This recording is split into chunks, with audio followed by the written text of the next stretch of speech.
yeah, that was one of the things. I was looking over my shoulder when we were leaving. One problem sector with that. Yes. I decided to do 15 plus 3 instead of 7. Okay, folks, this is the Lisp working group session.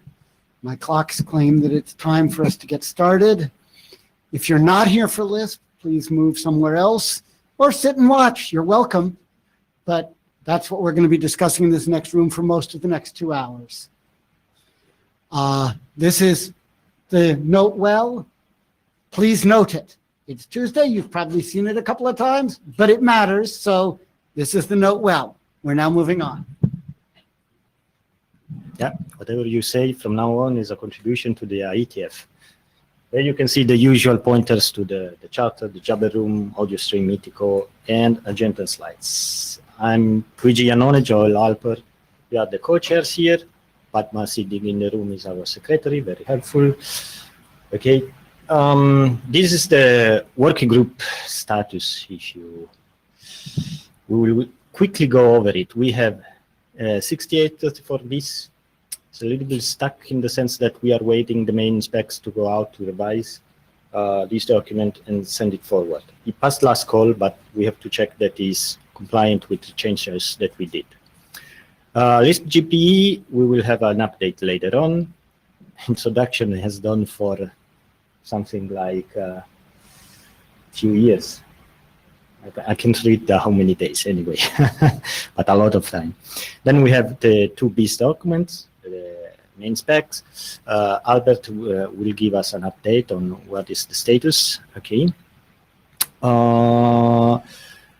8113 bis passed, misreference stuck in the RFC editor queue. We have Lisp sec now. This document is slightly in a peculiar position, because he has been in working group last call for like 3 months or so, right? Reason is that we went for the last call, then Ben jumped in with comments and things to change. So we waited for the authors to change it. They have done it for a long time. So I think we did not receive any more comments, right? So we'll send out an email on the mailing list. Unless there are objections, we will close the last call in 1 week from now, so next Tuesday, and then move it forward as usual. Okay. In the meantime, we will check with Ben if he's okay with all the changes that have been done. Okay. Then there is the Lisp vendor LCAF. This is past the working group last call. Is packet waiting for the Shepherds write-up, which is me, but we are giving priority to the main spec. Okay. So agenda. I will take 1 minute to talk about 7954 and 7955. Okay. And then we will go over the update for the BIS documents, Lisp GP. As I said, these are the 2 working group, the 3 working group documents we will discuss today. And then we have 3 non-working group items. Lisp overlays, Mark will present. Dino will give us a demo about mobile node multicast. Last time he gave a demo only about mobile node unicast. And then Sharon about distributed geospatial Lisp Blackboard for automotive, okay, the H3 stuff. Any comment about the agenda? No? So let me get quickly to 7954 and 7955. So these 2 documents, one was asking Ayana for a specific prefix, IPv6 prefix, to be used experimentally for Lisp. Okay, and the other one were the guidelines how to manage this block. Okay, and RIPE and CC very kindly take over on the management of this block. Okay, now the experiment the experiment went over for 3 years. Okay, The deal was in 3 years, if we don't have sufficient demand for the prefix blocks, and there is no specific action from the IETF, then we give this block back to IANA. So we had few requests about EID prefix, okay? There was no specific action, so it's time to give back this block to IANA, which happened in September. Now, what do we do with these two RFCs? Okay, so the most reasonable thing to do is to make them historic.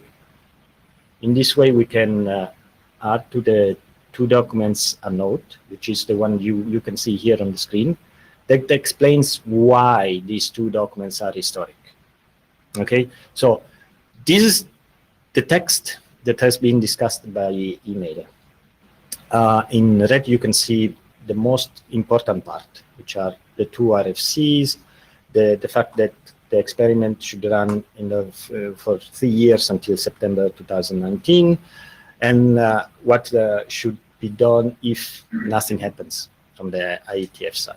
So, and at the very end, there is a sentence that asks to put the two documents as historic and add this note to the process.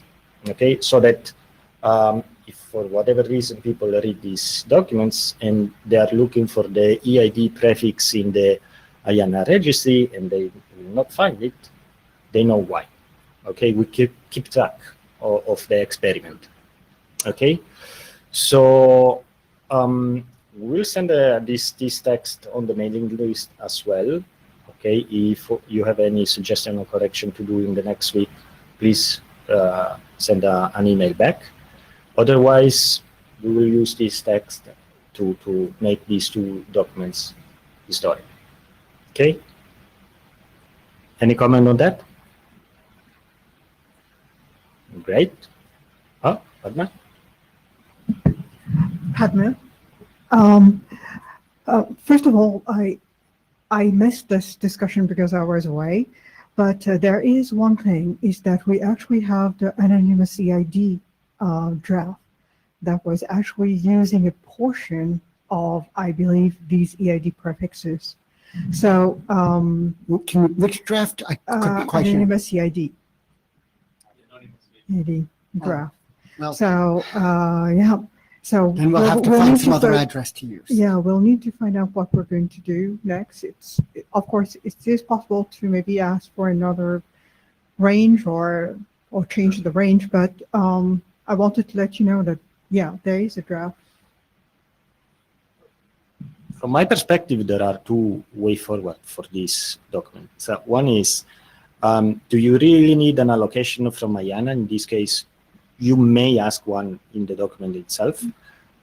Otherwise, you just can specify the fact that maybe an operator should reserve a prefix to use it from the anonymity stuff. Yeah, so here's there's an advantage and disadvantage to each one of those. The advantage of having a IANA pool is that all operators may use that pool. If you have it and you have a better anonymity, if you have each operator giving you a poll, you won't have as much anonymity as that. This is Dino. The reason we needed a well-known allocation is because if we wanted the rest of the bits of the address to be a hash of the public key, and we wanted an application to use that to look up a public key to verify signatures, it would be nice to know that it's not an opaque address or an address that's assigned a different way, but it actually is a hash.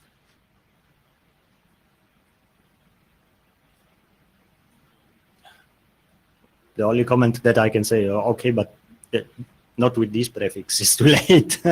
So there is not that much that we can do at this point, unless you want to restart all the process, which will. Okay. I think we're fine with that, but I wanted at least so that this is known that Will be in the minutes. So next, Albert.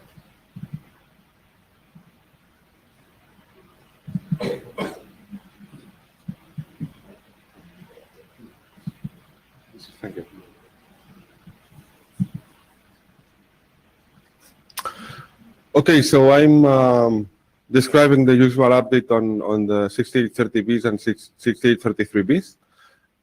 So since last IETF, we have posted 2 new versions, and we have addressed roughly 160 discussed and comments. And as far as I know, we have addressed all the comments. Now it's up to the reviewers to tell us if we have addressed them right or not, but all of them have been addressed. So the main changes I will discuss first the main changes on the data plane. The first one is on locator status bits. We have fixed a behavior that occurs when a locator is added or removed from the locator set. Then when this happens, the source XTR, the one which is setting up the LSB, can no longer use LSB for a timer. So it will set up a timer, and it will at the same time send an SMR to the destination XTR, which means the receiving side of the locator status bits. Then the receiving side of the locator status bits will refresh the mapping, and after the timer expires, the source XTR will be able to set the locator status bits again for use. So that's described on the updated version. Then we have clarified also the map versioning requirements regarding synchronization, that basically the ETRs within a Lisp site needs to be synchronized within a 1-minute window, which was a requirement from the reviewers. So this paragraph is verbatim on the spec. Then there are many other minor edits and comments, and probably the most important one is that we have removed references to traffic engineering on the IETR definition because it was not properly introduced. We have also removed the definition for negative map cache entry. Also TE-ETR and TE-ITR. We have stated the meaning of the instance ID, just saying that it's informally the participants on a Lisp deployment must agree on the meaning. We have also clarified when the information may be cleaned, and there are a bunch of other edits. Then regarding the data plane, the control plane, sorry, we have also clarified when the 8-bit authoritative bit can be set in the map reply. We clarify that we don't specify a strict meaning for the site ID field, and informally it provides an indication that a group of XTRs have some relation, administrative, topologically, or otherwise. We have also clarified, and I think that's a good catch from Ben, that authentication data is recomputed and verified both in MapNotify and MapNotify ACK. And we have completely removed the section describing locator set compacting because it's no longer needed because of the first slide regarding locator status bits. We have also removed any reference to BGP since it's not consistent with the new scope of the applicability. Also reference to Lisp alt because it was a sense of some kind of privileged mapping system, which is not. The control plane can work in any mapping system. We have clarified several aspects on the security consideration and many other minor edits. So this is the status right now, which is the same as on the last IETF. So we still need Benjamin and Mirja to tell us if the changes are good or not, and that's it. Question or comments? No.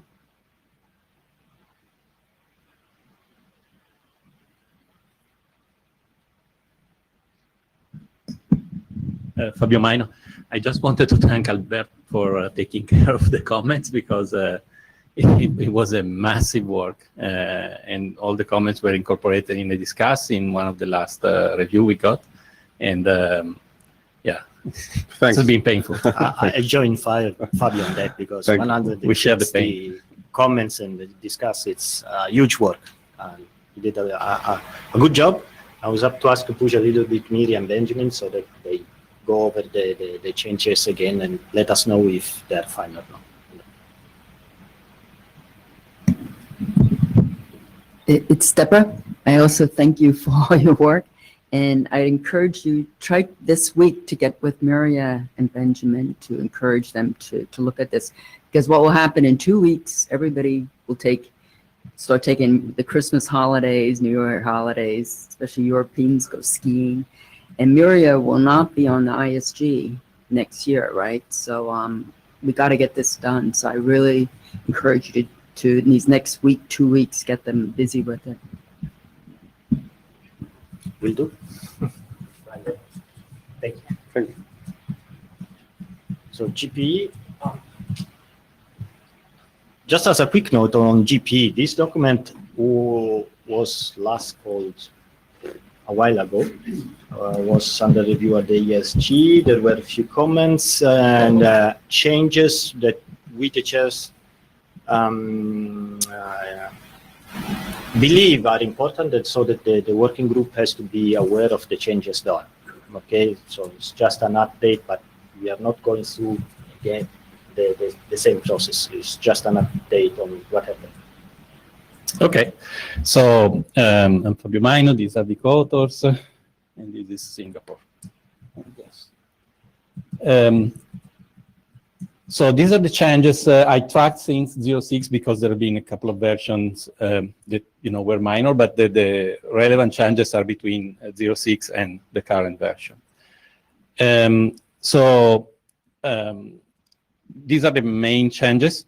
We removed support for nonce, map versioning, and LSB. I'll go then through each one of them, okay? So I'll get back to this. We introduced the concept of shim headers. Then we introduced a new section 4 that is about implementation and deployment considerations. And then there is, we did some changes on multiple data planes encapsulation bitmap registry, and we need to do a few more. And hopefully the presentation of today will clarify what is the changes that we need to do. So Ben and a few other reviewers pointed out that features like eco-announcing and map versioning were relying in Lisp GPE on fields that were even smaller than what we had what we have in the Lisp header. And in particular, we have only those 2 bytes marked as reserved now, and particularly for the nonce, even for map versioning, that was complicating the features as well. So since we have the opportunity with Lisp GPE of introducing new feature in the form of shim headers, and we will see what we mean afterwards. But in general, since GPE is an extensible protocol, then we thought that the easiest thing to address those challenges was to basically remove the features from the main header. And if we want to, it is possible to redefine headers that will follow the Lisp GPE header that implement those features. For example, if one wanted to use a nonce of 64 or even 128-bit, one could do it. And the same for map versioning, and the same also for LSB. So rather than trying to live with the limitation in space that we had in the original Lisp header, we can try to use the flexibility of GPE to deploy ad hoc headers for those particular use cases. So this is the new text here, and basically this is what we do. We got a comment back from Ben saying that this is he agreed that this could be a nice way to move forward. So hopefully this will help him to go into a yes for this document. Shim headers. So the other change was introduced because we realized that there are some features that can be used, and I think this was a comment from Miria that started this change, that it is possible, I mean, the Lisp header is full of features, but we kind of run out of space, and there are some features that can be added to the Lisp GPE protocol, and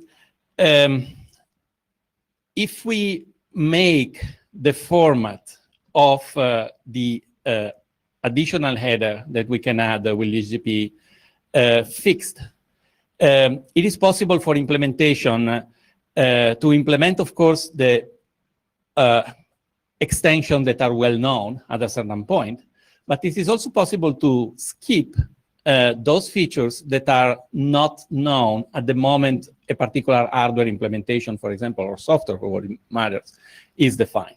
And this is helpful for intermediate nodes because in this way, one can deploy incrementally features that we add to Lisp GPE, and the intermediate nodes don't need to be changed because they can just skip the parsing. Let me show the how the shim header format is, and you will understand that this is fixed. So whenever we want to define a new shim header, please. I understand that shim header, but we don't have transit nodes. The closest we have is RTRs. But we don't, but RTRs technically terminate a tunnel and start a new tunnel. Right. We don't have any transit nodes.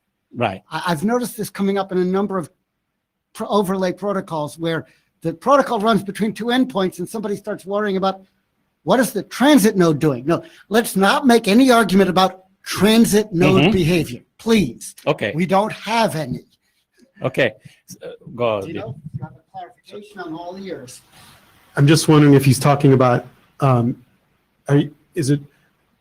your comment's very right about RTRs, but could there be nested headers? And are you applying for a nested header that it's a transit? The nesting header is just the endpoints of the tunnel. I just want to know what. In general, I think that. what it could be helpful is that, when parsing, even at the, we should write more clearly that, and I agree with your reference on transit nodes.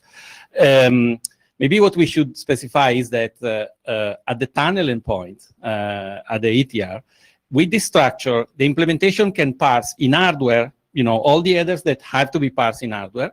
And, for those that were not defined at the time that the hardware was designed, the packet can then be punted in software, and those can be taken care in software. So I agree. I can rephrase that, and that's a good... Doing it in terms of ETRs is just fine. It was just the transit header caught my attention. It's like, no, that's not what we discuss here. Yeah, that's a good comment. Okay, so I can do the change and change. Actually, I think this text has not been added yet, so I'll change accordingly to what we discussed here.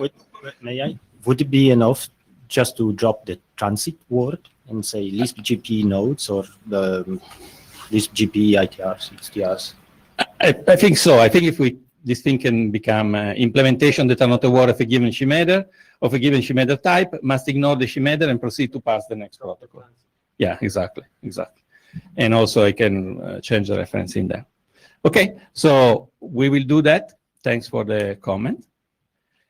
And that is it. The other aspect that may be interesting of shim headers, I think, to help hardware implementation that have to allocate some buffer for these particular features, having these headers in front rather than at the end help.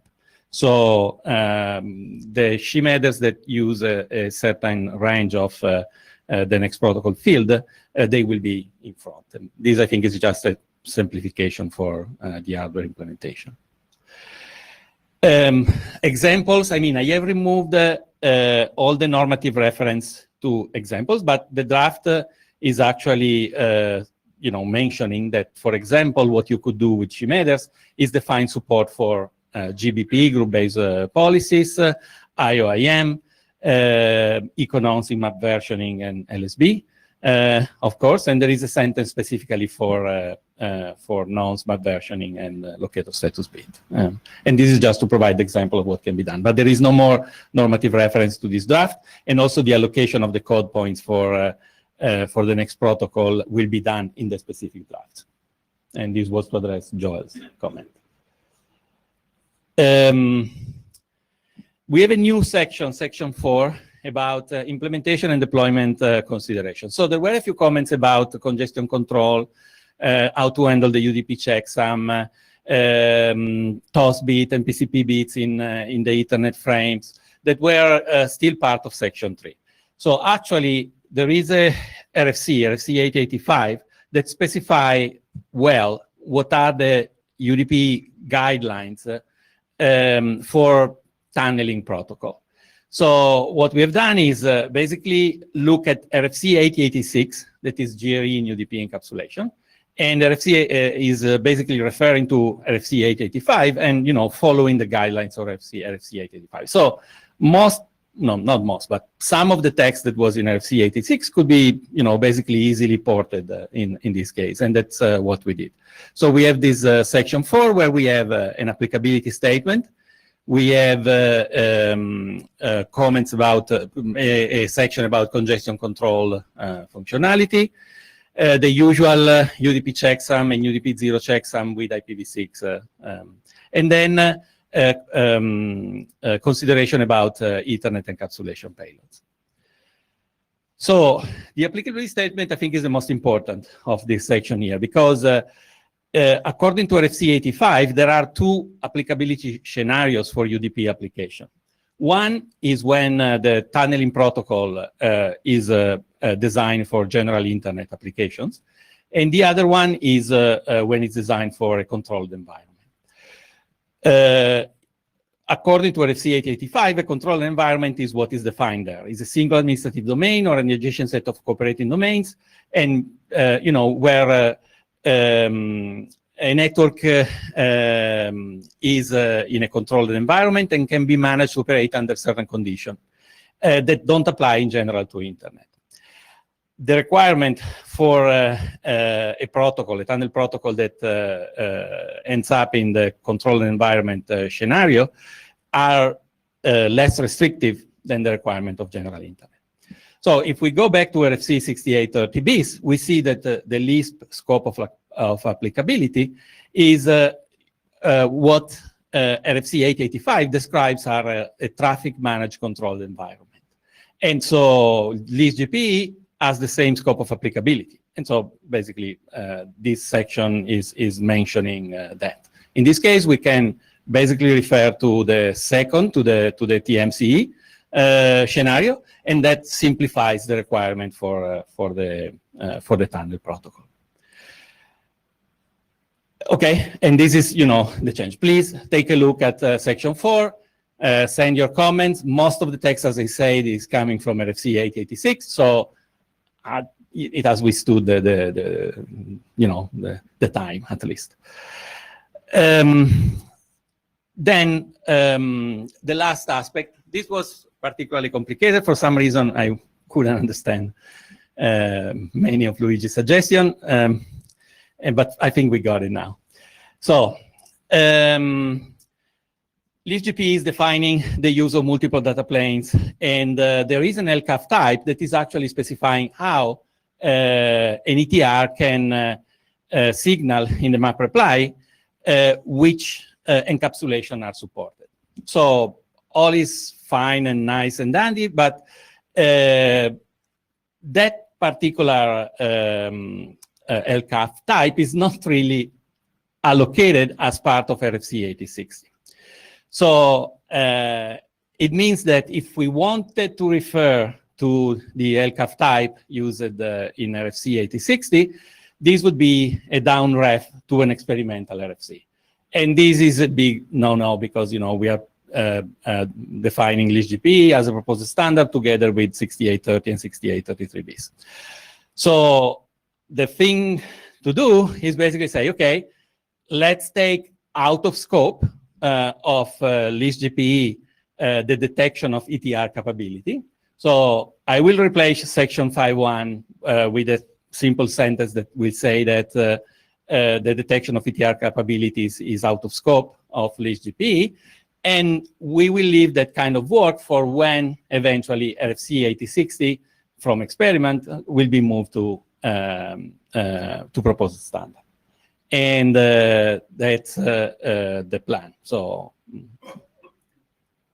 I have a comment. I think this is coherent with the previous slide when you say we still deploy Gobi before, here, because it's a controlled environment, right? Okay. And if they are connected over the public internet, still connecting controlled domains. So if the domains are controlled, you have a way to know who is using the behavior. GPE or not. Okay. So it makes sense to leave it as it is simple. Yeah. For now, at least. Okay, that's a good comment. Yeah. Okay. And yeah, so next steps. So we have a few action items, the comments from Joel, section 5.1. I think there are a couple of, I've seen actually one typo in the actual text while I was presenting the slides. So we will address those and we will publish Rev 12 tomorrow or the day after tomorrow. And that's it. And the document will be ready for your review. And then I guess, and you guys please confirm, we will send the document back to last call for the working group to come, right? Yeah. Okay. Any comments from the room? Okay, thank you. Okay. Hopefully in 2-3 weeks we can be past the last call and move forward. Thank you. They're putting deadlines. I'm putting deadline on myself. Yeah. Good, thank you. Mark, Okay, Mark.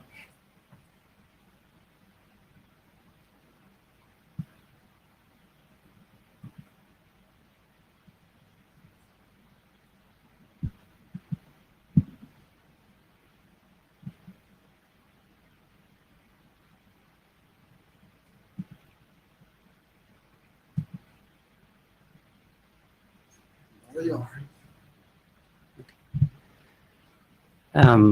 Okay, so this is Mark here to provide an update on the changes we've been doing to the Lisp overlay draft. Yeah, so this is an update based on the feedback that we received in the last meeting in Montreal. I think the most important change in this update is the discussion on topology considerations. I think you had multiple comments back there. We have also included a couple of other considerations here, and these are based on implementation aspects that we've seen while trying to put this in practice. Okay. And yeah, we've also added some editorial comments. And yeah, I have this sentence that the revision 02 would be posted soon. It just got updated. I think Victor posted it, so you'll find these texts already in the website. Just to recap, what is the overlay draft? If you remember, this is a draft to provide interoperability between site overlays that are disparate, that are running disparate implementations. This disparity can come as control plane disparity, or different control planes, or different data planes. And the basic proposal is, or what the draft tries to propose is to structure this interoperability as a hierarchical structure, where multiple sites are connected through these transit overlays. Okay? This is just the recap. But the important thing is what comes in this version, and the most important update is this topology support discussion. The idea here is trying to answer how do we stitch together multiple networks that are running these overlays. Okay?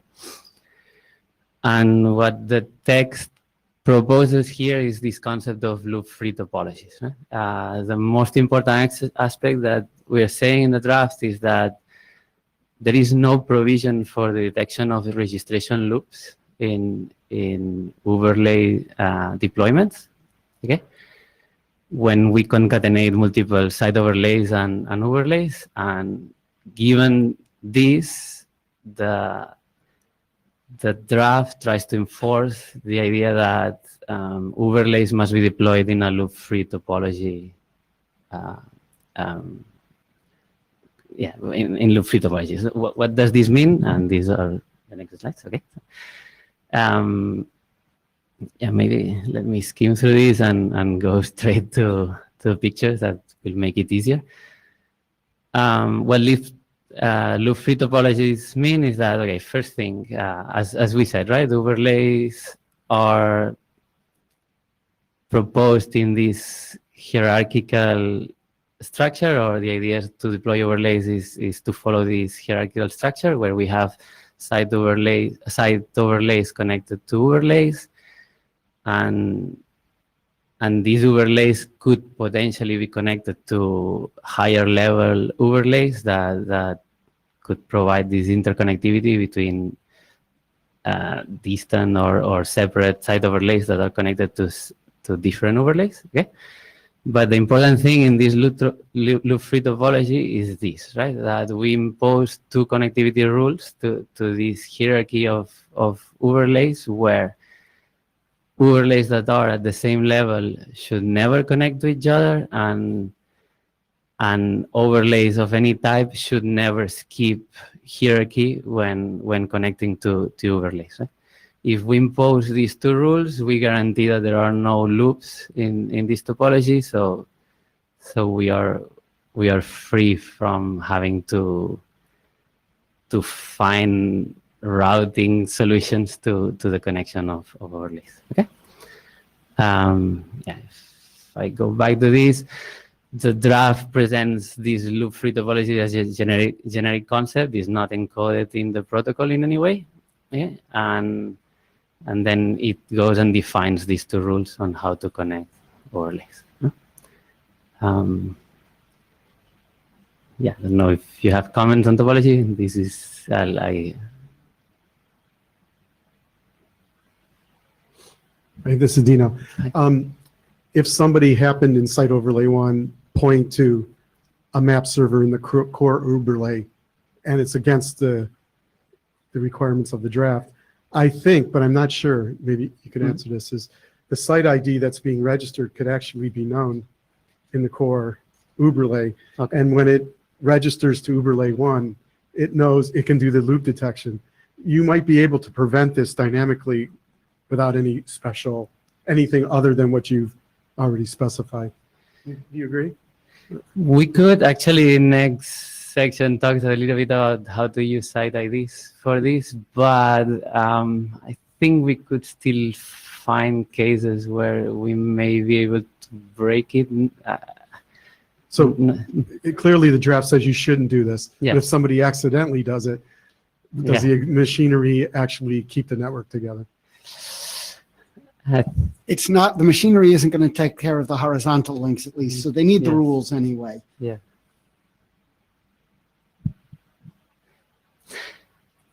I think site IDs can potentially help here, and we could maybe, and this comes with the, I mean, this relates to the next slide, right? That it's what happens if we have multiple borders interconnecting multiple sites, right? Well, or a site and an overlay. And here we have another instance of a loop in some sense, right? So the idea is that, okay, we have a border set that it's logically connecting two sites, and yeah, I think the image is always better. What could happen here is that depending on the order of events, what we could have is that one border learns a mapping from an overlay before the other, registers with the overlay, and for whatever reason, this registration comes back to the other border, and this would create a loop back to the original site. Yeah, the update also brings a provision to solve this, and the idea here is that we need to treat these groups of borders as a border set and implement split horizon rules to the registration process. If this could help prevent the unexpected configurations or unexpected interconnections between overlays, I should reevaluate a little bit, but could be. But yeah, the proposal here is that members of a border set need to share the idea of site of origin when registering prefixes. And how they do this is, yeah, I know that at the beginning you mentioned that site ID is not, yeah, it's been specified a bit abstract in the BIS draft, but here we try to go back and give a more specific use to this site ID number. And the idea is that what this draft proposes is that site ID identifies the origin from where EIDs were learned by, let's say in this case, a border set, when registering this with another site. No? And as long as as we keep the site ID through the registration and publication process, we can implement the split horizon solution. Yeah.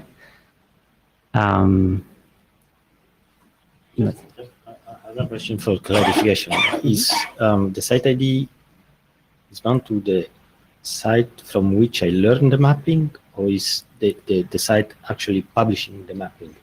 There's a slight difference. Yes. So it identifies the origin, but it's meaningful in the destination, let's say, site where you send the registration. Okay? But yeah, so it's a number in some sense that both border XTRs that are redistributing EIDs need to share in order to be able to implement the split horizon. So it's more than just locally significant to the site. Your phrase here on the slide is locally significant to each overlay, but it's used by other sites. Actually not. It does not need to cross site boundaries. Right? Okay, you just said it was used across sites. No. So we have a border set. These guys are, yes, so let me go to back. These two guys are connecting these two overlays, let's say, right? The overlay and the site overlay. Now, in the overlay, a site ID will identify that prefixes come from site overlay, but this number is only significant for the two borders, and it must be unique in the overlay, but does not need to be unique. The site overlay does not need to know anything about this. It's a number that these two borders share in order to recognize registrations that they have made and that have come back to the same border set. Okay, so it's used by the borders from this site in case their registrations get reflected from somewhere else. Yes. So it's carried opaquely. Okay, yes. Makes sense? Yeah. Okay. So can you go back to the diagram? Yes. But there is a requirement then in order to make it work, different sites better manage to nonetheless use different ones. Even though they're locally significant, if two sites collide, very bad misinterpretation will happen. So it's not quite locally significant. It's a 64-bit number. That's a random number. So It's unlikely to collide. Yes. But we got to be careful in how we describe these things. So I have another quick comment. Mhm. To me, it's a little bit misleading how you have the things going 1, 2, 3, because what's happening is the XTRs are registering to MS1, Okay. right? And then the BXTRs are registering all the EIDs from the site overlay to MS2, right? Yes. Mhm. So you have an arrow in number 4, MS2 back to XTR2. What is that is that a message? It's not a map register because BXTR2 is not a map server. Well, it could be a published message, right? For example, so the border XTR2 is subscribed to receive everything that is registered on MS2. Are you saying MS2 is sending a map notify message to XTR2 telling them about things that have been registered to it, which could have came from other site overlays, but could also come from itself. Yeah. And therefore, you shouldn't re-register it to MS1 because XTR has registered it. Yes. Okay, got it. Yeah, we could also have partitioning, right? That, I don't know, for some reason, traffic is sent through border XTR2, it sends map requests also. So yeah, any sequence of events that can lead to this.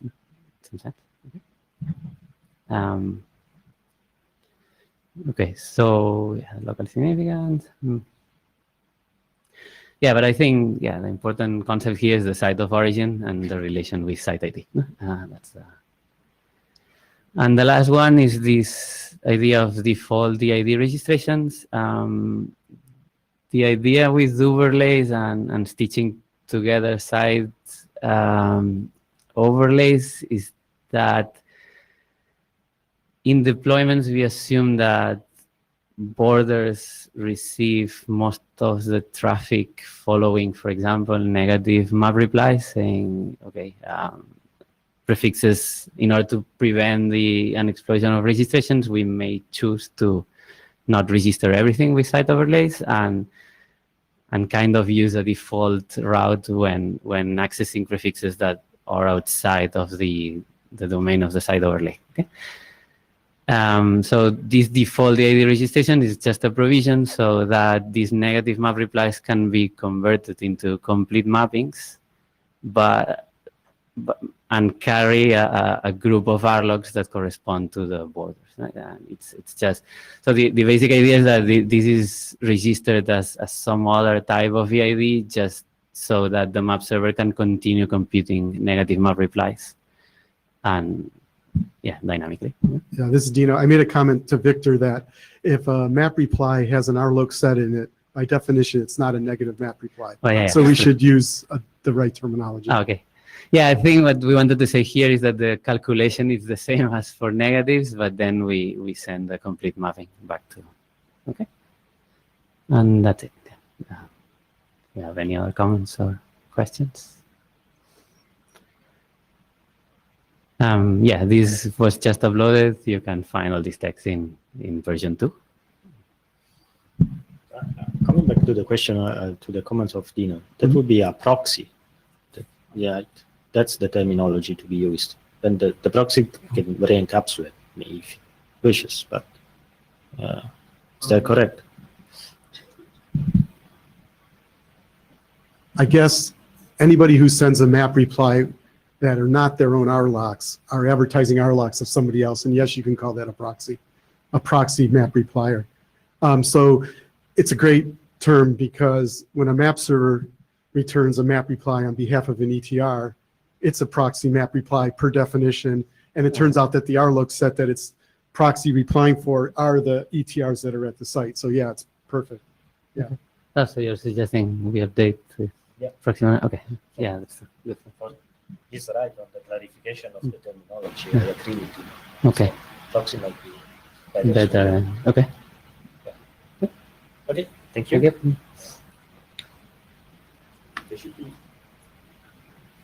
You want to grab the cake. Yeah, you always want to grab the cake. So, yeah. I have to send some obvious.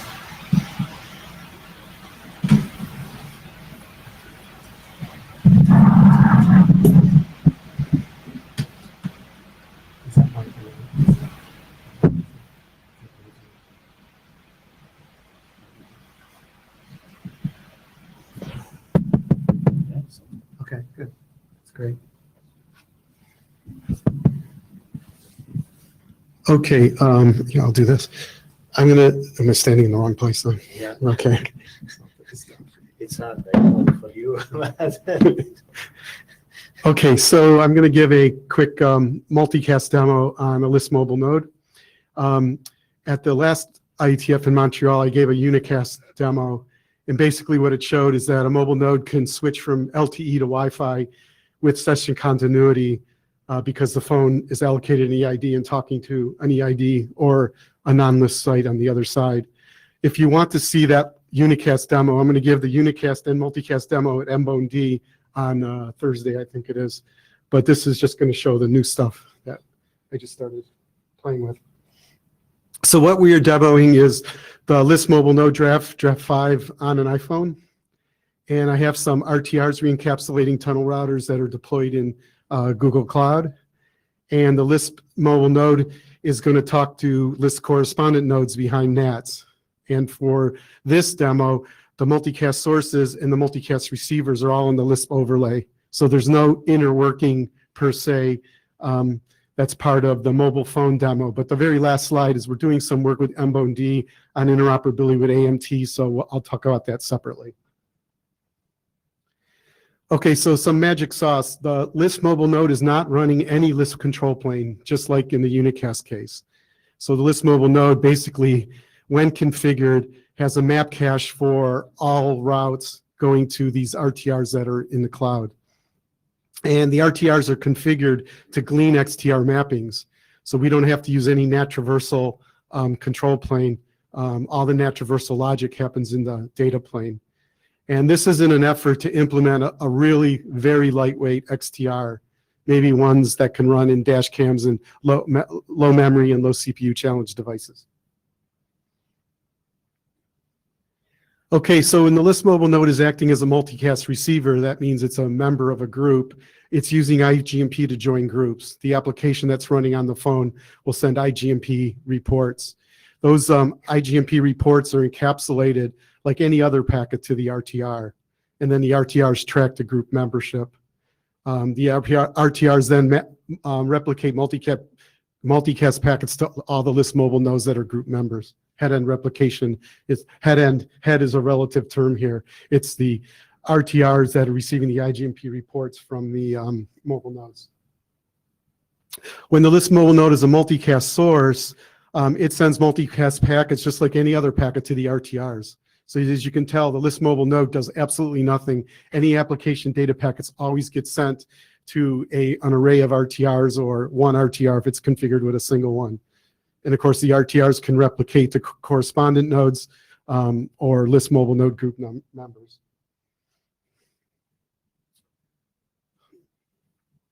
Oh, I missed a bullet. Sorry about that. Oh, so what happens is by doing this, Lisp mobile node maintains multicast session continuity. So if the mobile node is moving across LTE and Wi-Fi locally, it's either losing signal or you're switching the multicast streams, either being sourced by the mobile node or receiving as a member, keep going. So here's the topology we have set up. I have two containers that are running on my laptop that are EIDs 25 and 14. They're sitting behind NAT devices, of course, because they're running in Docker here. So there's not only a NAT on the laptop, but there's also NATs depending on how I'm connected to the internet. And the iPhone is running OOR. So some kudos to Albert and his team for doing the OOR implementation and supporting me through this. It's been really a great thing, so I appreciate it. So the mobile node is connected to Wi-Fi and LTE, of course. It's EID 13. And the idea here is that we're going to use those RTRs that are sitting in the internet underlay. So the GRTR is the one in GCP, and there's three other ones in AWS that they're there to be used. They were there for the unicast demo, but we're not going to use them for the multicast demo. We can, though, with some issues that I'll talk about. So the first demo, or there's two streams we're going to do. We're going to show that the 25 is going to be a multicast source sending to group 224.111, and it's going to be running VLC as the application video streamer. And then we have a copy of VLC that's on the iPhone that's running, and it's going to be joined to 224.111. And then the second demo is we're going to have the phone be the source, and it's just going to be sending pings to 224.222, and we're going to show that the two containers are joined to that group. Okay, clear? Okay, so I'm going to fire up this demo. I'm not a film expert, so there's a little bit of touchy filming here, but and so don't laugh when you see what happens. Okay. Oh, hold on a second.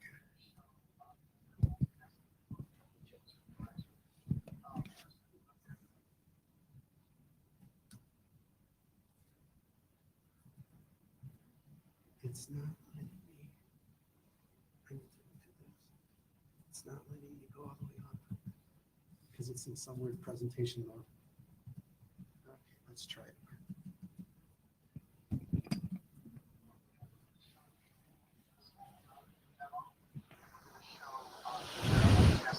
I'm hearing audio coming out of here. Yeah.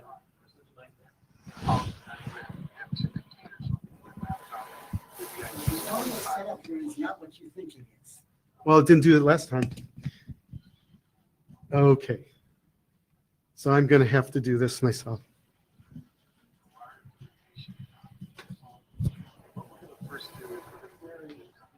Yeah, sounds good. Okay.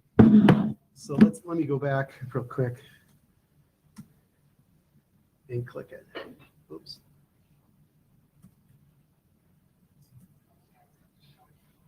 Okay, so I think we're first going to do the ping, and I'm describing basically what I just described to you guys. And when some action, I'm just pointing, saying that this is the source. It's going to send to these two receivers. So we're doing the ping. That is a shell window up there.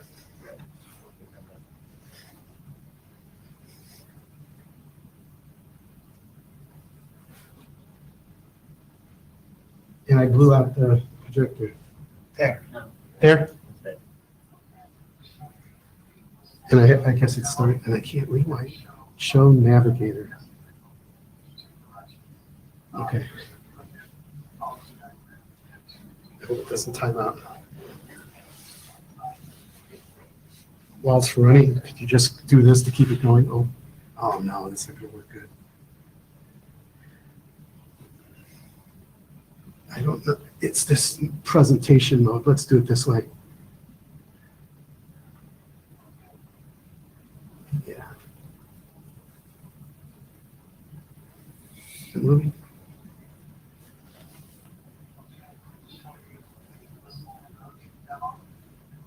Okay. You have to move the window to the screen or mirror the screen. Oh, great. There's too many problems. There, you're back on the screen at least. Okay. I wish I could fast forward, so let's see. I'll keep the pointer up there. And while I'm describing it, just do this a couple times so the screen stays refreshed. Okay, it's only a 3-minute video, but okay, now we're back where we were. So what's going to happen here is we're going to ping 224.222, as I'm showing there with the arrow. If you can see it from back there, I'm not sure. And then these are the two containers in this window. So once the ping starts, these guys are joined to the group. I'll show you that when I show you the RTR display in that web browser.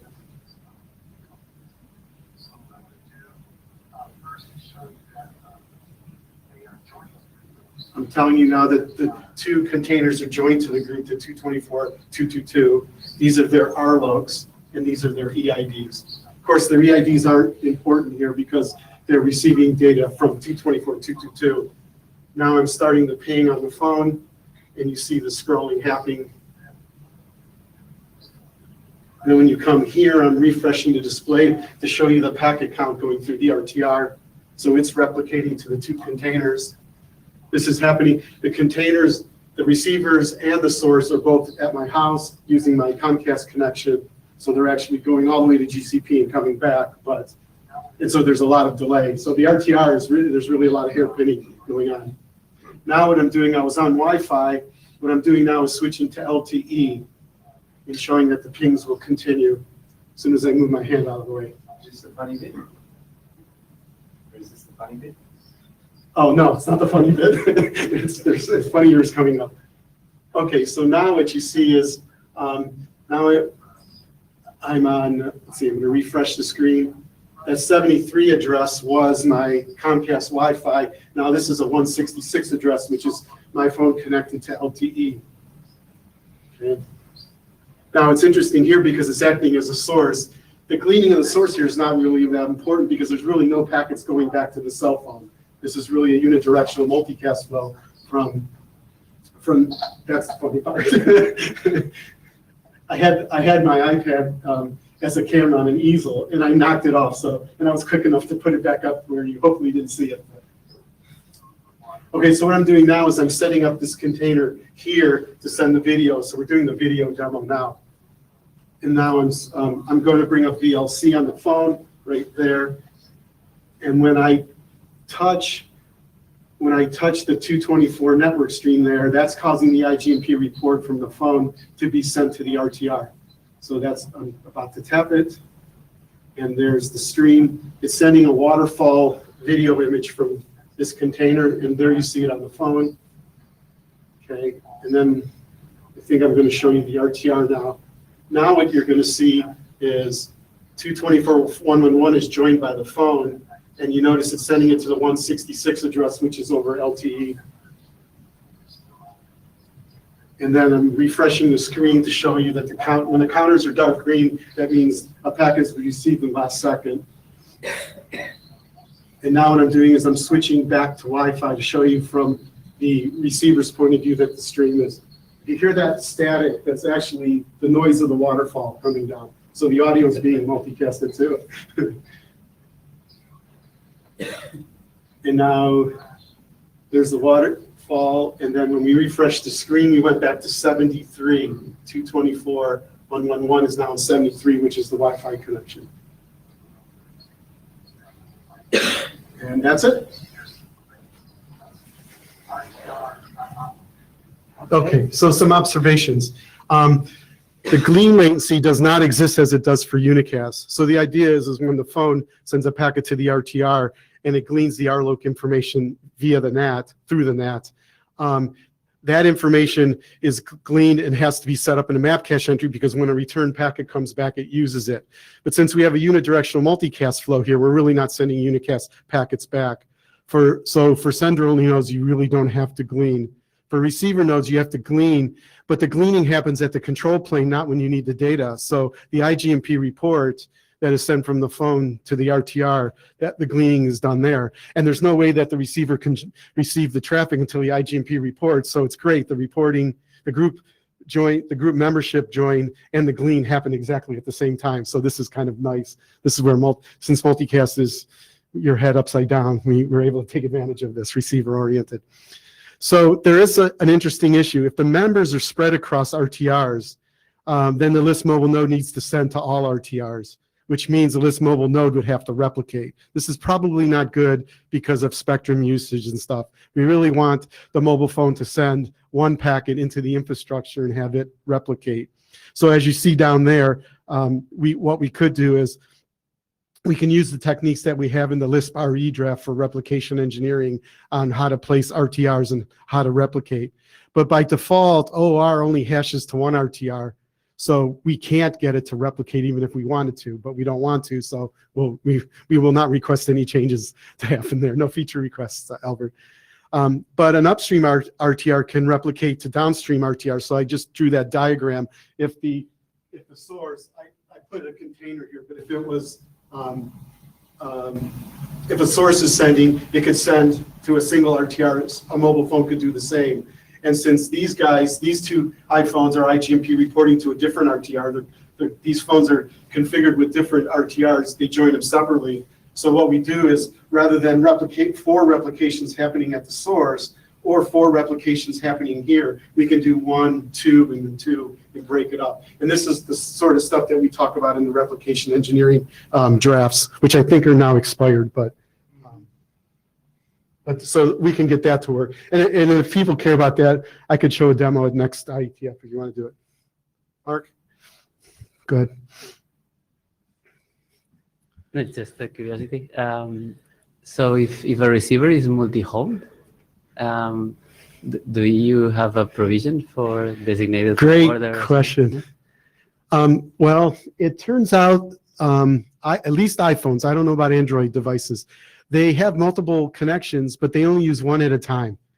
And sorry. That is one of the things they're working on changing in 5. In iOS or in general? In general. Oh, okay. They're moving. That happens to be true, but it won't, you can't count on that going forward. Yeah.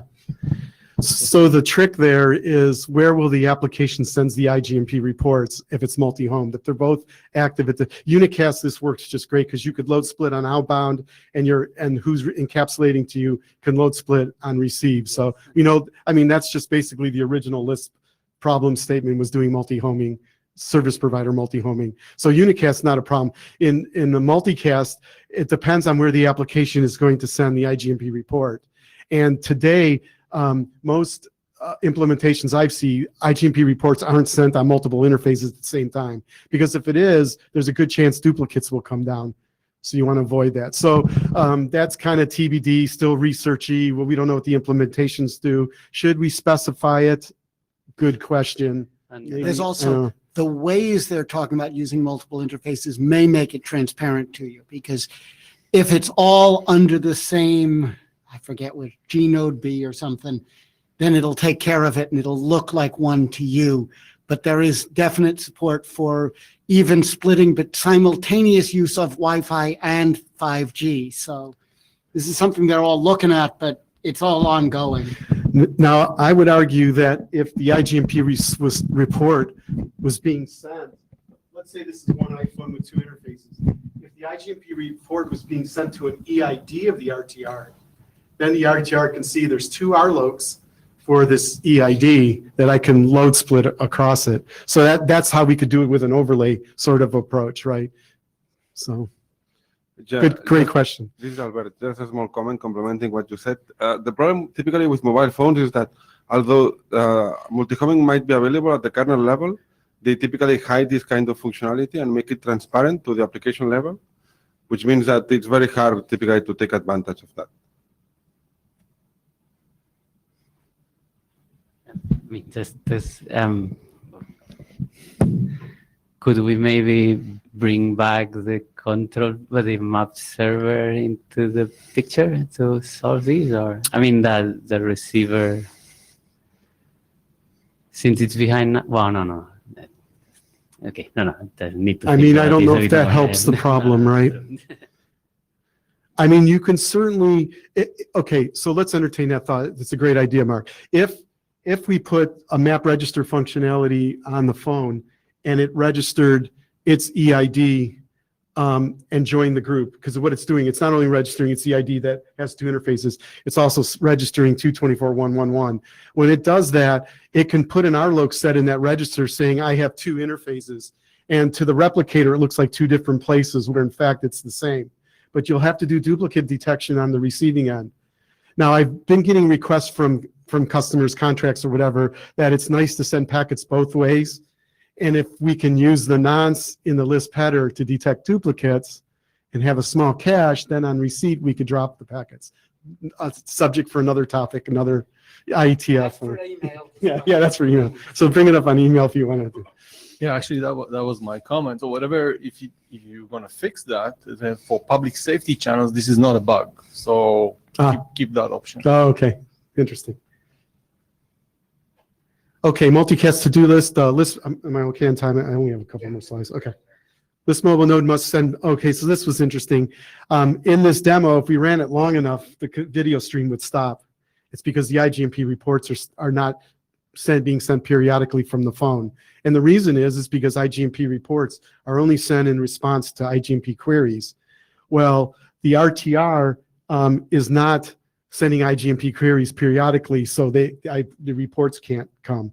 So I did implement to send IGMP queries, but we're having a parsing problem now on OR. You probably saw the email. So we don't know. We think that the kernel on iOS could support IGMP queries, but the queries are coming and they have to be associated with the loopback interface versus any physical interface. So that's some work we have to do. We want to keep the stream going. In my applications, I just send, on the containers, I send IGMP reports periodically, so I don't need a querier happening. And I kind of would like to avoid a querier because that's less messages that have to go to the phone.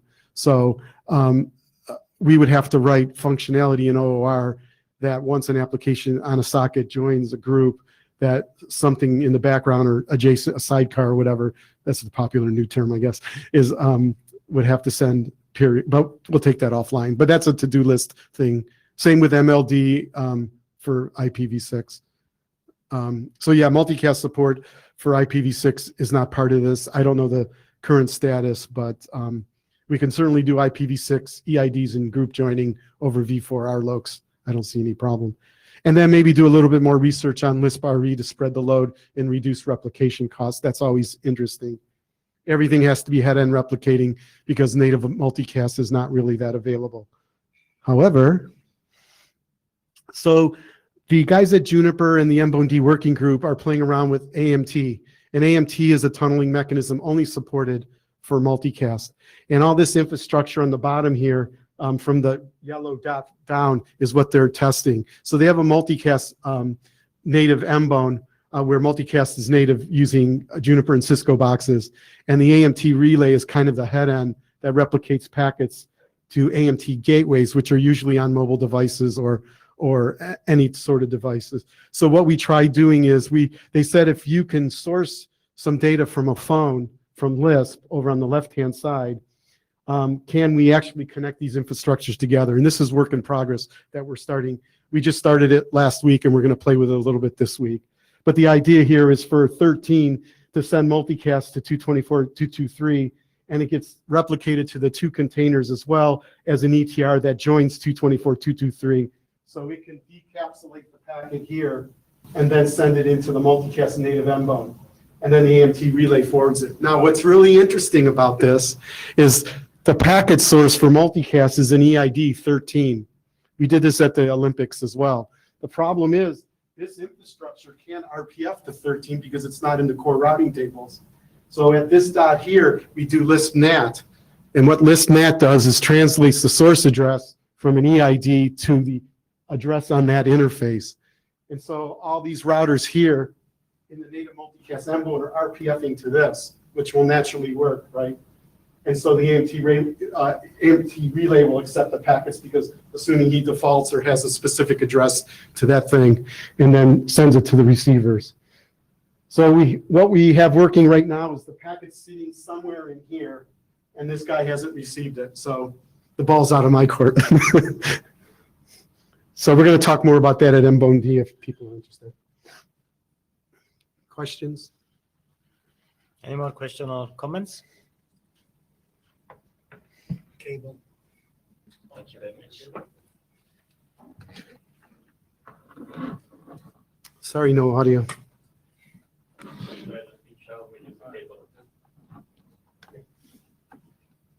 Sharon will use as well the cable. Oh, he's going to use the cable as well. Okay. Because of video. With sound? No. No production. We just got to make sure we plug it back in. Yeah.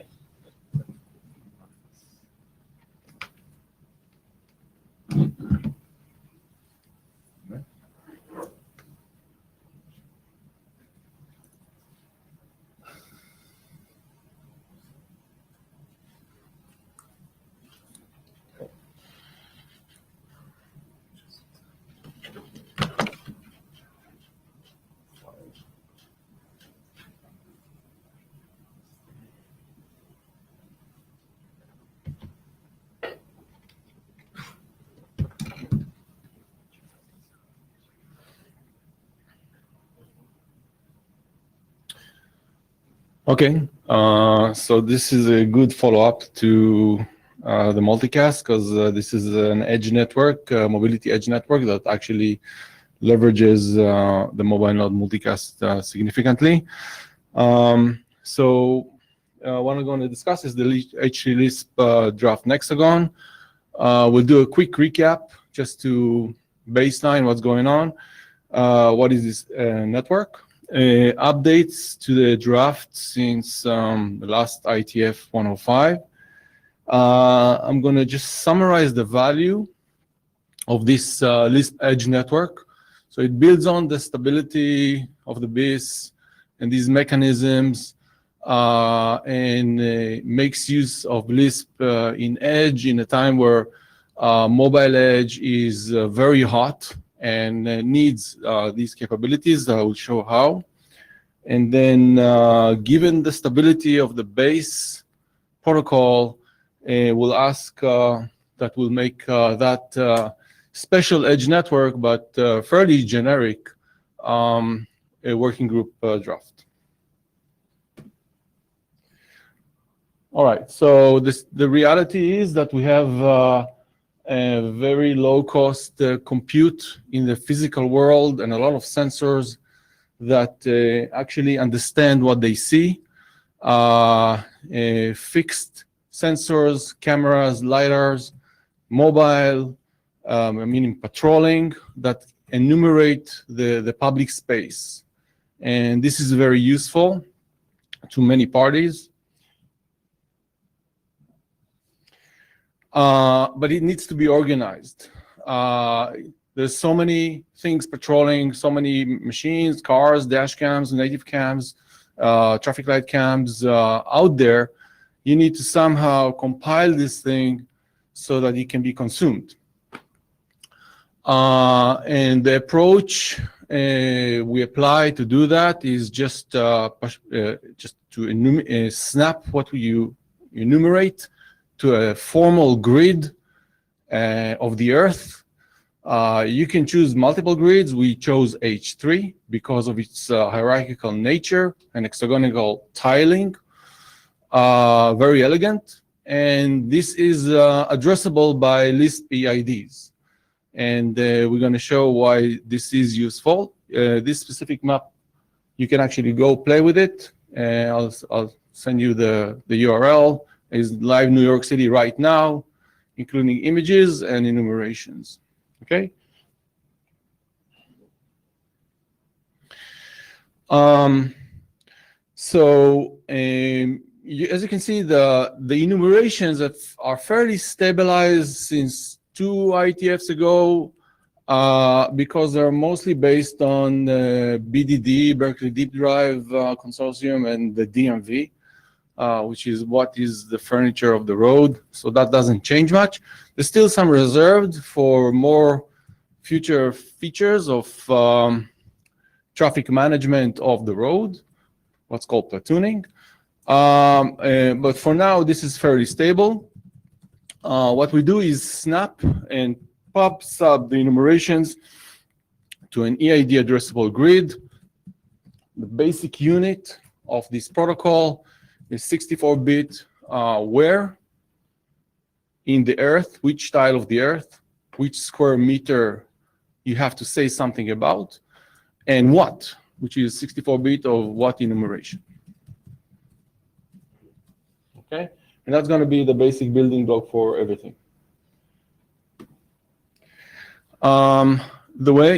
Yes? This is Dean, a really quick question. I noticed that resolution 0 is only 2.6 million miles. That won't cover the Earth. What's the deal there? No, there's a bunch of routes.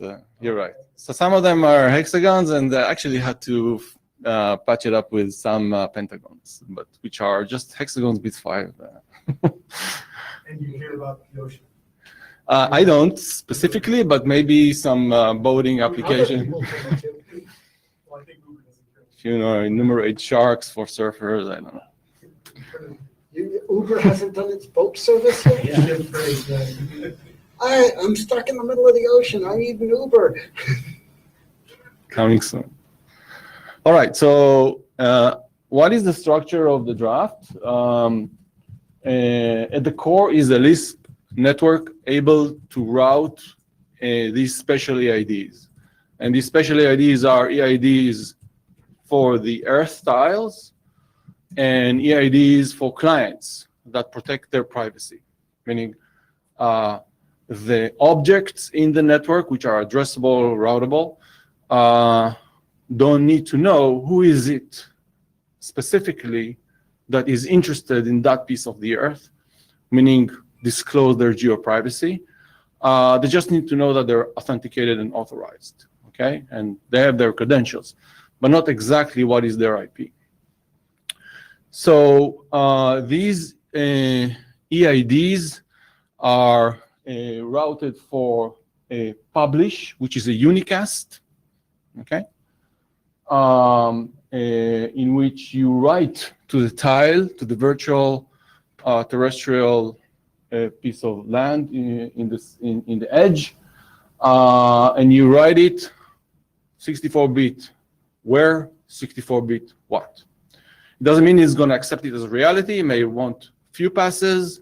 It may correct what you thought is the location, but this is how you publish. You subscribe to multicast channels, just like Dino presented in the other presentation. These are ERD S, G.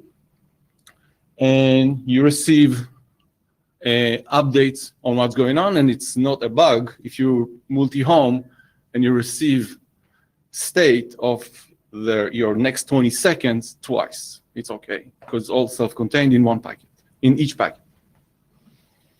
Okay, so here you see a car seeing stuff, understanding what it is, how far it is from where you are, therefore where it is and what it is, can publish, and can subscribe to what's going on beyond the corner. Is there a baby stroller around the corner that somebody else saw?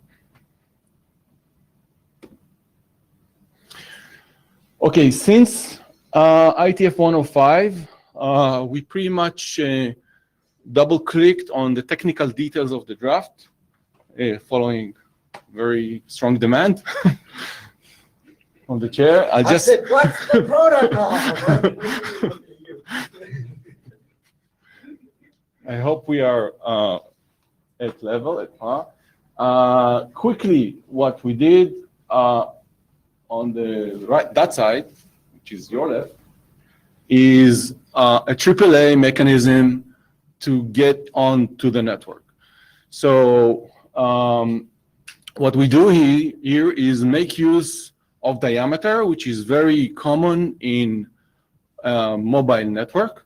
Typically in non-overlay, you will do something to the gateway, to the P gateway, and it will generate a diameter propagation. Since this is an overlay, you have an IP address, will let you work directly with the diameter for the mobility network. So it's not regular use, but very, very practical, and we make a note of that.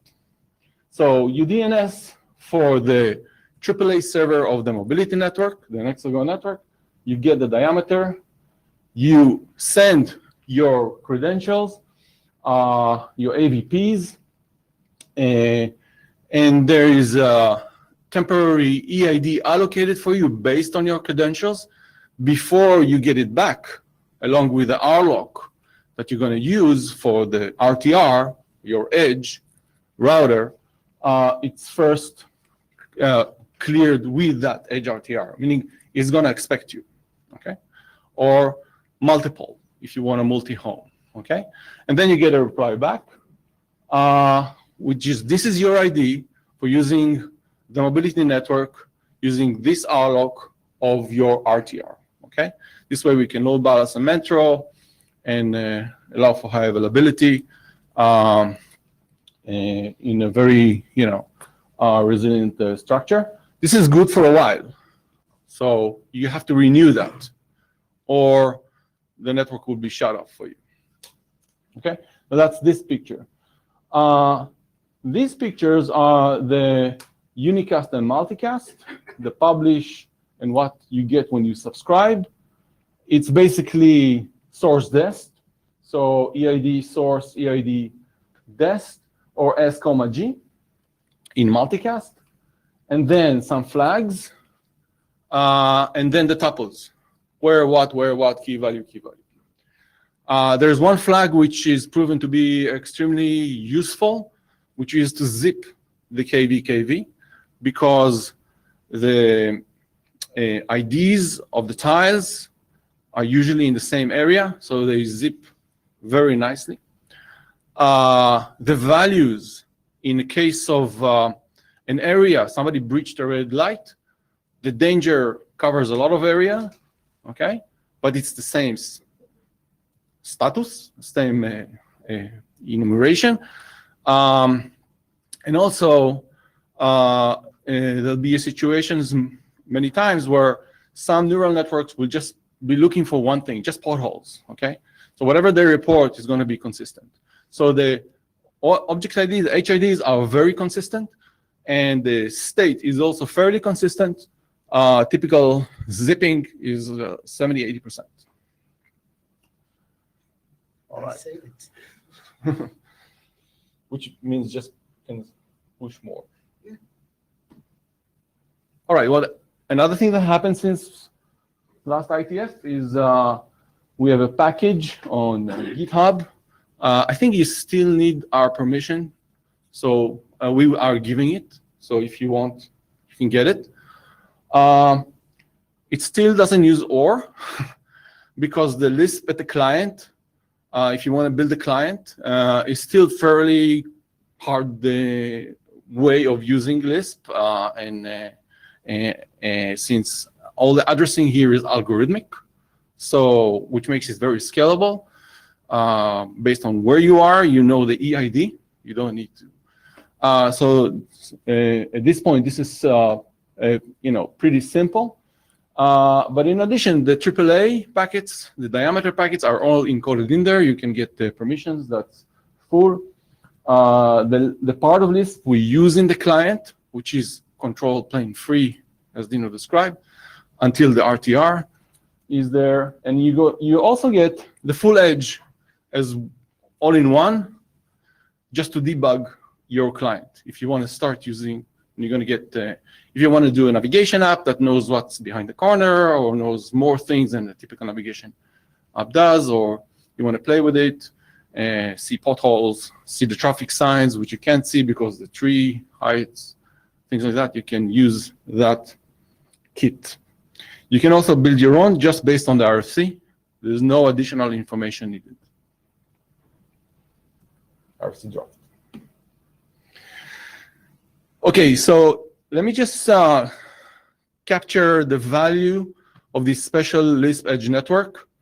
It has a broad value. It's worth us taking it on, I think, I hope. The value to munis and Department of Transportation's, government, highway authorities is it's a cheaper, fresher way to survey what's going on. Usually very costly, done every few years, not up to date all the time, and it's budgeted.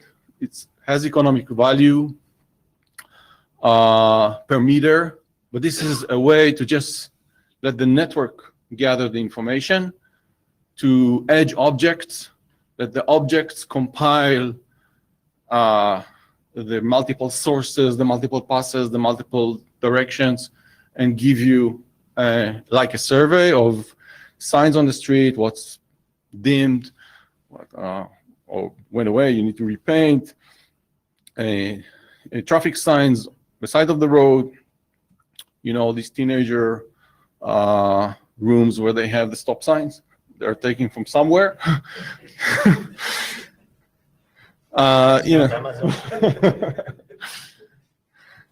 Lights, side rails, potholes, stop vehicle, which is a big danger. Many times any stop vehicle will result in death because people just begin to wander around, and it's very expensive to keep patrols just looking for those people stopping because of something and risking their life. Construction zones, munis love that because they love to give tickets to people who break their permits in time and span, but this is really good for commuters as well, and alert. For drivers and OEM companies, OEMs would like to make money as they drive. They're looking for that source, so there is an economy of data trade, so we can facilitate with an interoperable protocol. Parking assist, this is one of the major challenges of the auto industry. There's no parking. People are hesitant to buy cars.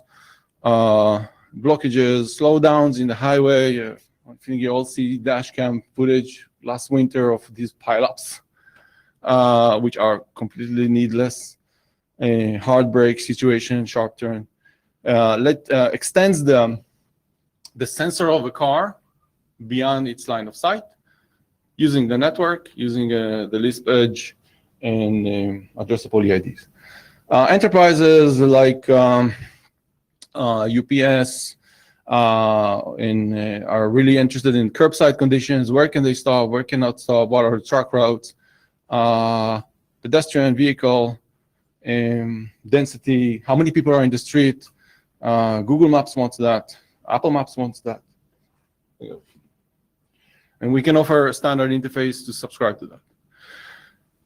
The 5G Edge is very appealing and make it very relevant.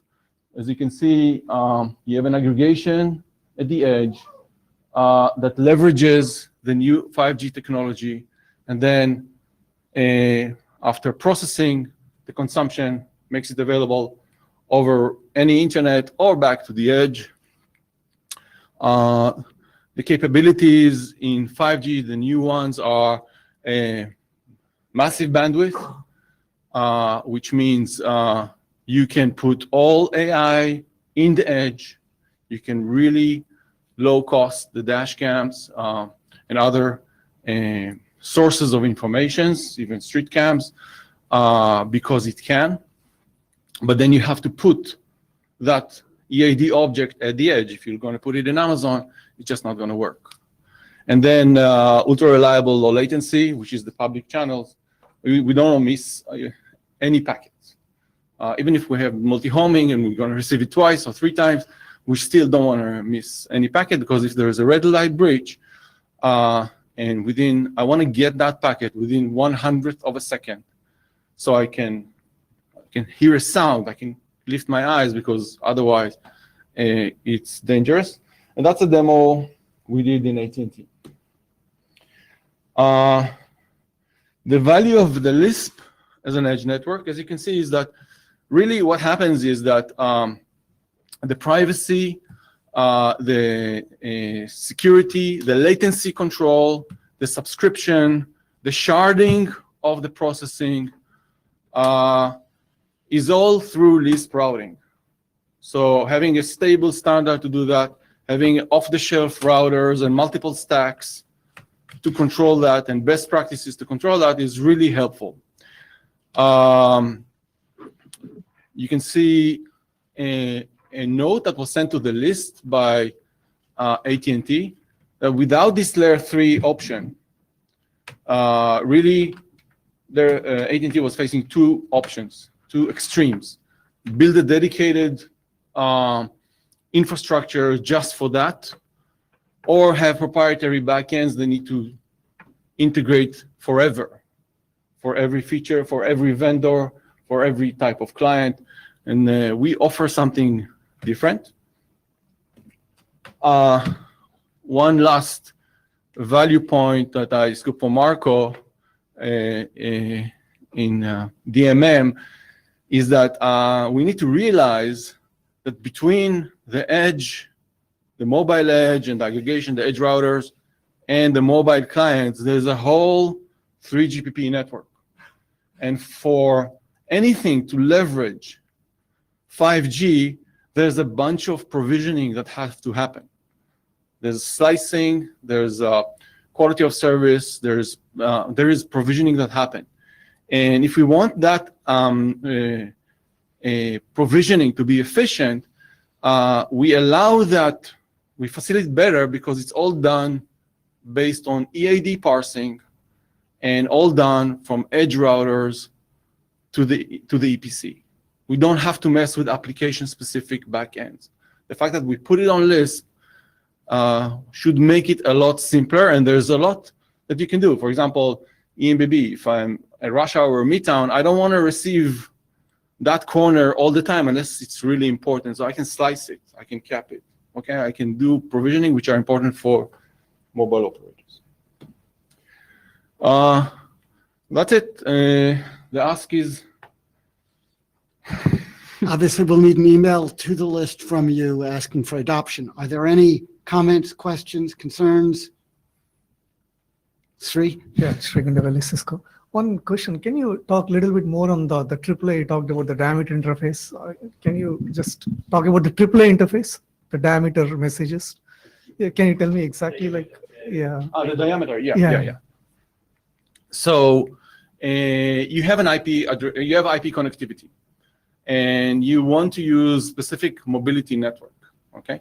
What you do is you ask for authorization from you first ask DNS, what is my AAA server for this mobility, Nexagon mobility network? You'll get an IP address, okay? And then you ask, that is a diameter server in which you give it your credentials, user, password, vendor, blah, blah. And after some backend, you will get back an EID, which is your overlay address on top of the carrier IP address. Okay, it's a v6 overlay address that you're going to use, and an RLOC, which is a tunnel you're going to use for the edge router. Right. So before that, there's a SIM-based authentication because I see use the SIM and the password. So is there a authentication to the diameter server from the endpoint? No, so that's already done by joining the mobile network. This is not what he's authenticating is not the user as the user of the network. He's authenticating the user as the user of the overlay service. Okay. So that you makes already sense. have. Yeah, okay. And it is admittedly an unusual use of the AAA protocols because they're normally used inside the network. Right, and that's the part was not clear to me. Okay. Yes, Okay. this is atypical, but seems to work. Right. Yes. Right. Okay. No, I think good stuff. I think I like this work. Yeah. I have two questions. Did you want to run Lisp within a slice or across slices, or? Typically, the carrier will provision slices of quality of services as part of the cellular IP network. So the Lisp individual unicast, and everything is unicast, even the multicast. So would there be an is EID for each slice and a separate mapping system, or would it be across? That's what I'm wondering. No, the slicing is purely for the EPC. Okay. And could you go back to slides where you have a nice diagram of the H3 tiles? I don't know if you thought about that. Yeah, that'll work right there. So you have these solid lines around 7. Yeah, right. Perfect. Thank you. You have a hexagon across 2, 4, 6, 7 hexagons. And so what I'm thinking is, have you put much thought about how to join multicast groups when they're per each H3 tile? For instance, that on the bottom right-hand corner, if you look at a node that's right in the very center, right, it would actually join a group that would be for that tile that's right in the center. Should that guy join that group as well as all the 6 groups around it, or should it join to the one group, which is the aggregate of all of them? And what I've noticed with the resolutions, they don't map exactly and fit exactly. So do you have to join 7 groups, the one you're in and all the 6 neighbors? Or have you thought about any of those, how we make that work? Yeah. So here's the thing. So what you use is a specific resolution for multicast, which is resolution 9, which is like a few blocks. Okay. Let's say this, what do you call this place? Raffles City. Okay. And this holds all the tiles. That's EID addressable. The tiles are not, when you hierarchy, there is leftovers. That's correct. And this is the price you pay for having a polygon, which is both approximation of a circle, but tiles and hierarchy. So that's the price you pay. So, but in R9, yes, there'll be some overlaps. But what you will do as the client, because you know where you are, you will register for the R9s which you are in your vector. Okay, you don't have to register in the direction you're in where you're going, and this is something that you know as a client. And here the network serves you, but you have awareness because you realize we might have joint latency as you're. I remember when I worked at Cisco, we did this on battlefield grids, and leaving one square of a grid going to the other, you have to leave to stop receiving data and join the next one. And this has the same problem. It's a joint latency data and state trade-off. Correct. And we, So you join early. If you know where you're going, you join beforehand. Exactly. But if you join to a larger grid, then you don't have to leave, Well, join, that's- leave, but join. the That's lines- the lines are pretty question. big. Just But postponing the problem. packets will go to more places, right? Very similar to handover. I mean, you may join a few just to make sure that you're covered, and that's okay. For the same reason why it's okay for you to receive multi-home, it's all contained. So you'll just get more. Doesn't mean that the application will alert the driver graphically or soundly on everything. It may use judgment, but it will receive a look ahead. Yeah, I understand. And it depends how soon you start joining, because there is join latency there. Since the join messages, the map registers are UDP messages that can be dropped. Yes. And will you get the information soon enough? Do you have to plan multiple tiles ahead of you?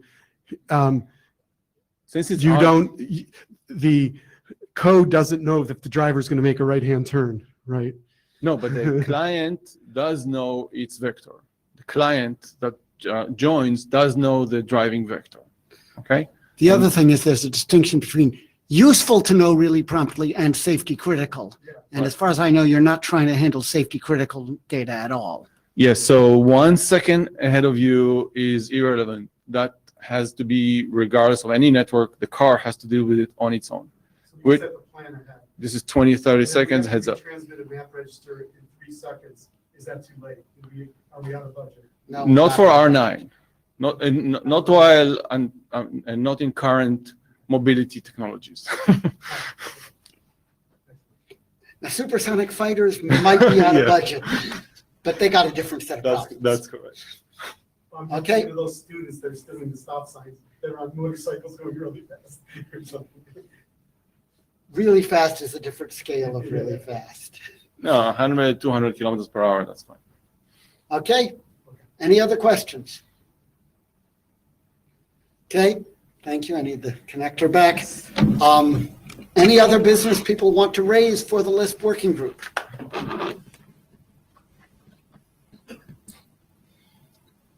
Hearing none, please get the blue sheets to Padma.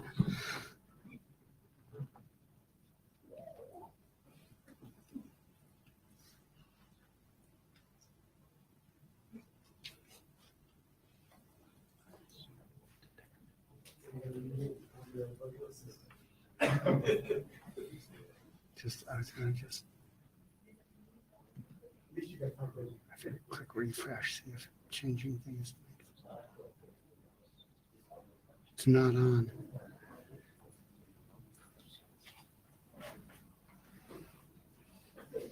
Very different. Can you plug it in? No, this is USB. This is something small.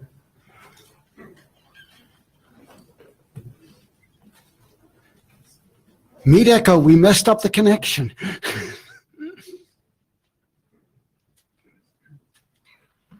We deliver the sheets to the secretary.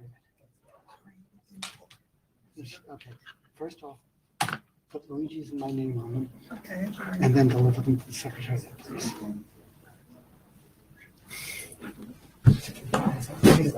Meet Echo.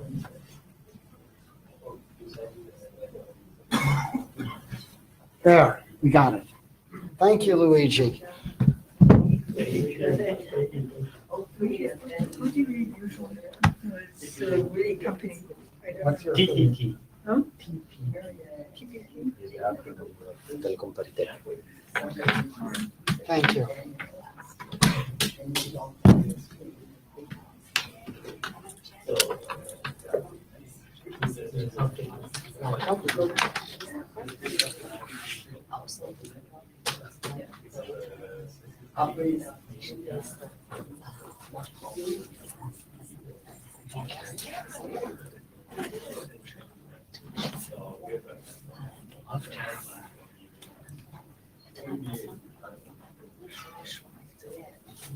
So, best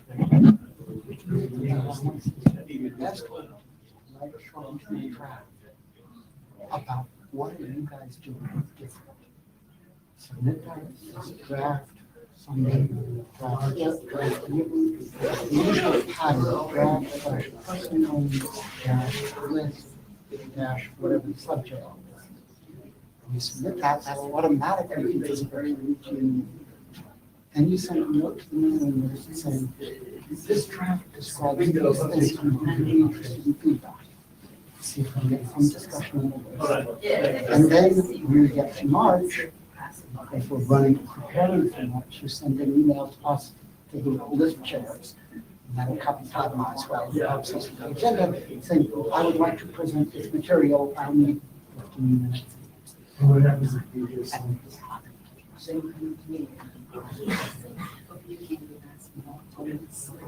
I will also